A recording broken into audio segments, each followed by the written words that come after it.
Seeds of Wisdom RV and Economic Updates Friday afternoon, June 27, 25. Listen to the full version on the official dinarreport.com blog and become our supporter on Patreon. Good afternoon. Dinar recaps. U.S. judge denies Ripple SEC joint bid to slash $125 million penalty. By Cointelegraph, June 2025.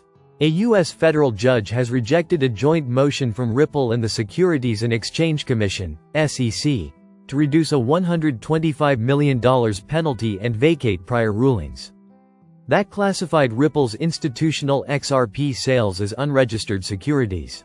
The decision was handed down by Judge Annalisa Torres of the U.S. District Court for the Southern District of New York, who reaffirmed that Ripple must adhere to federal securities laws, regardless of evolving SEC policy.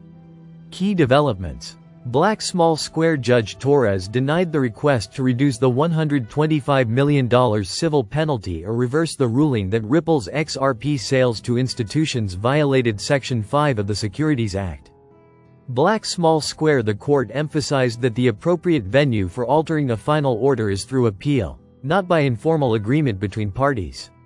Black Small Square Judge Torres wrote, "Ripple's willingness to push the boundaries of the order evinces a likelihood that it will eventually, if it has not already, cross the line." Background. Ripple and the SEC jointly filed a motion seeking an indicative ruling, asking the lower court to reconsider its final order in light of the SEC's softened stance on crypto enforcement.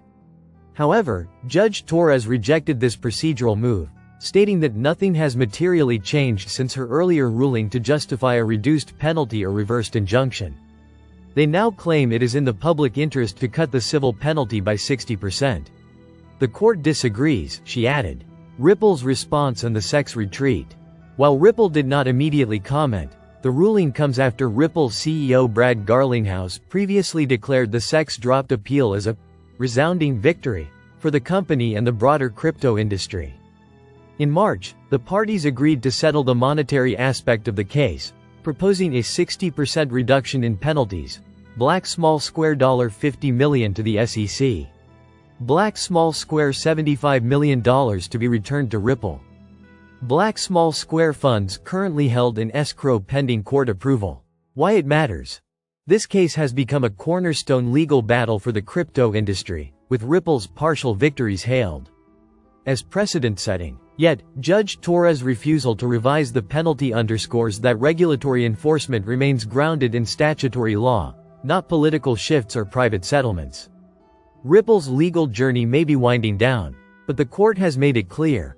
Accountability under federal securities laws stands firm. Confirmed. ISO 20022 message format goes live for Fedwire. On July 14, 2025.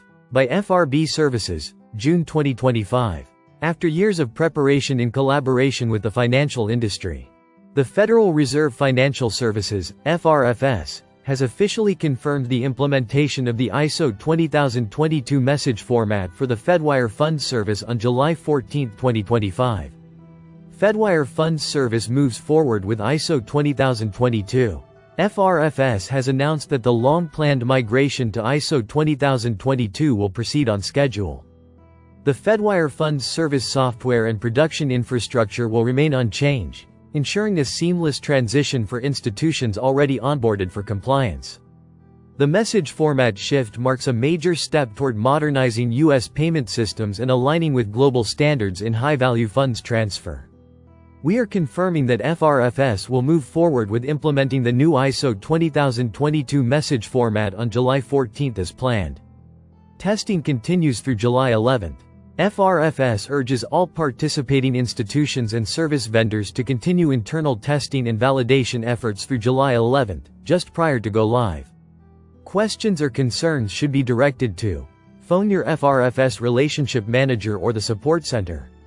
We appreciate the work, time, and resources you have put into preparing for the new ISO 20022 standard, a key milestone in U.S. payment infrastructure modernization.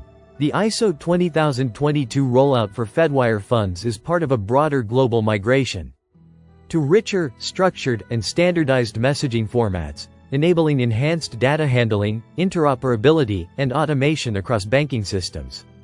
This move places the U.S. in line with international payment modernization efforts, joining regions such as Europe and Asia that have already embraced ISO 20022 in real-time gross settlement systems. Senate Banking Chair targets September deadline for Crypto Market Structure Bill. By Cointelegraph, June 2025.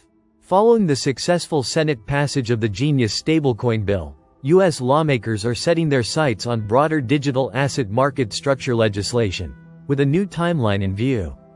Senator Tim Scott aims for September 30th deadline.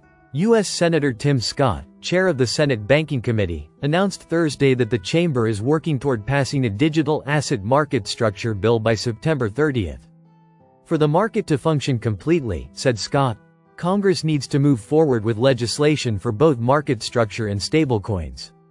The remarks came during a fireside chat with Senator Cynthia Lummis and White House crypto advisor Bo Hines, as part of a broader effort to advance regulatory clarity in the rapidly evolving digital asset sector.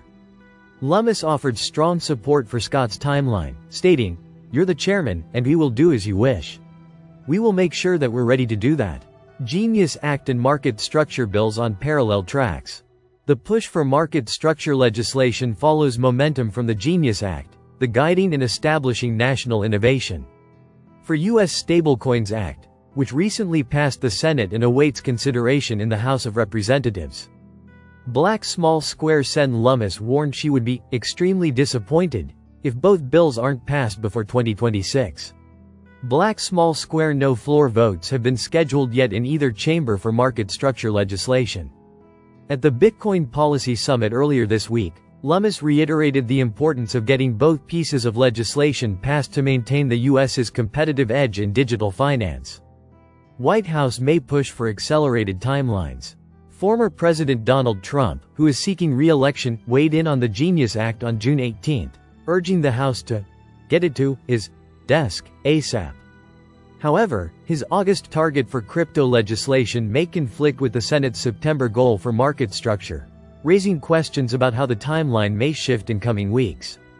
Senate eyes Clarity Act as a framework. Lummis added that the Senate may model its legislation on the House's proposed bill, the Digital Asset Market Clarity Act, which passed out of committee in June. Black Small Square The Senate version is expected to be drafted before the August recess, with markup scheduled for September.